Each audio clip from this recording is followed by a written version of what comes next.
Hello दोस्तों, welcome to my YouTube channel Islamic name. मेरा नाम साक्षी है और आज मैं आपको बताने वाली हूँ तक़सीम नाम के बारे में।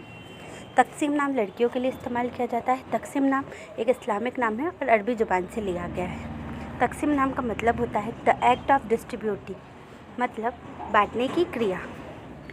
बात करें इनके लकी नंबर की तो इनका लकी नंबर है 8। बात करें इनके लकी दिन की तो इनका लकी दिन है वेडनेसडे एंड फ्राइडे, मतलब बुधवार और शुक्रवार।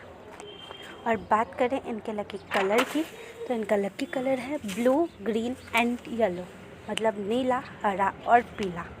और बात करें इनके लकी स्टोन की तो इनका लकी स्टोन है स्फायर। स्फायर का मतलब होता है नीलम। नीलम नीले रंग का काफ़ी सुंदर और चमकीला रत्न होता है।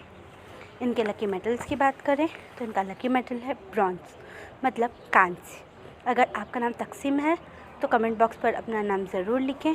ये जानकारी अगर आपको अच्छी लगी हो तो हमारे चैनल को सब्सक्राइब करें और वीडियो को लाइक करें। अगर आप अपने नाम के बारे में जानना चाहते हैं तो कमेंट बॉक्स पर अपना नाम ज़रूर लिखें। अपने दोस्तों के साथ इस वीडियो को शेयर करें।